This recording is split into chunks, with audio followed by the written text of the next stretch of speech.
KG हल्ली, DJ हल्ली और धारवाड़ और सिर्फ यही नहीं है, पूरे कर्नाटक के अंदर जितने भी फॉल्स केस बुक किए गए हैं, री इन्वेस्टिगेशन करने के लिए एक कैबिनेट सब कमेटी बनाई गई है।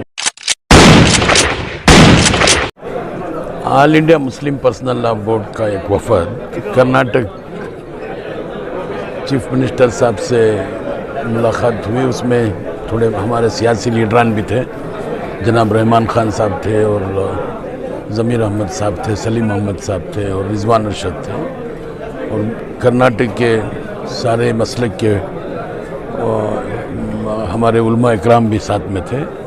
और एक मेमोरेंडम पेश किया गया, उसमें बस यही कहा गया कि हमारे साथ ये जो नेशनल लॉ कमीशन है, वो जो कॉमन सिविल कोड के बारे में ओपिनियन पूछने के लिए, और उसके बीच में जो हमारे हिंदुस्तान के यूनियन होम मिनिस्टर हैं, उनके जो 2-3 बयानात आए हुए थे, उसमें ट्राइबल्स नहीं है, कोई नहीं है, तो उसका मतलब सिर्फ ये कम्युनिटी को टारगेट करने का मसला है।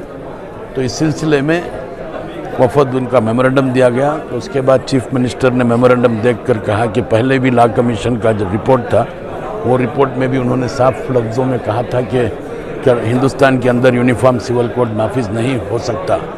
तो ये फिर एक दूसरी हो सकता है कि आने वाले 2024 के पार्लियामेंट इलेक्शन के मद्देनज़र ये एक नया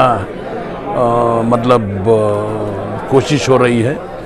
तो चीफ मिनिस्टर ने कहा कि हम लोग ड्राफ्ट का इंतज़ार करेंगे, ड्राफ्ट आने के बाद और हमारी पार्टी की तरफ से हमारा स्टैंड। और चीफ मिनिस्टर को यह भी मालूम था कि all India Muslim personal law board Delhi में ऑल इंडिया कांग्रेस कमेटी से भी प्रेसिडेंट से भी मुलाकात की थी, तो उन्होंने भी वही कहा था कि ड्राफ्ट का इंतज़ार करेंगे, ड्राफ्ट आने के बाद खुलासा करेंगे। तो इंशाअल्लाह वही कर्नाटक में भी ड्राफ्ट का इंतज़ार हो रहा है, उसके आने के बाद कर्नाटका की हुकूमत अपना खुलासा पेश करेगी। सर, केजीएलडी डीजेएलडी इंसिडेंट में जो केसेस विड्रॉ करने की बात कही गई, उस पर काफ़ी पॉलिटिक्स हो रही है और बीजेपी इसकी मुखालिफत कर रही है।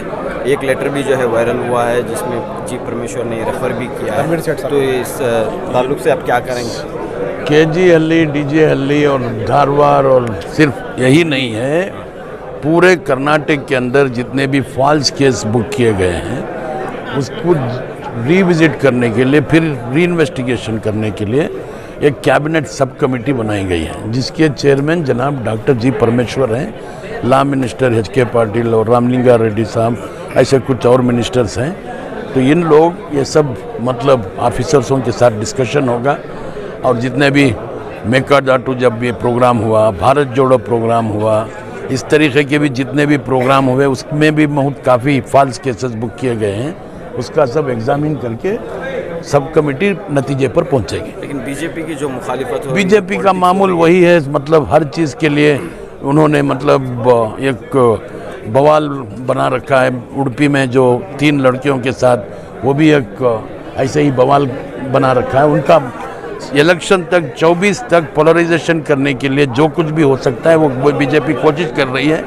मगर मैं ये कहना चाहूँगा कि कर्नाटका की आवाम इनके स्ट्रैटेजीज़ जो भी है, इनके जो कॉन्स्पिरेसी है, उसकी सब पहले अच्छी तरीके से पहचान चुकी है। जेडीएस जो है वो बीजेपी के साथ हाथ मिला के 2024 में इलेक्शन लड़ने वाली है, ऐसे खबरें आ रही हैं, क्या इससे कांग्रेस को इफेक्ट होगा? जेडीएस, जहाँ तक मुझे मालूम है, जेडीएस उसका जो स्टेटस था वो ख़त्म हो गया है। वो कोई भी कम्युनिटी के अंदर जहाँ उनको जीतना था, मंड्या में वो जीत नहीं पाए, तो उसका मतलब ये है कि उनके लोग उनके साथ नहीं हैं।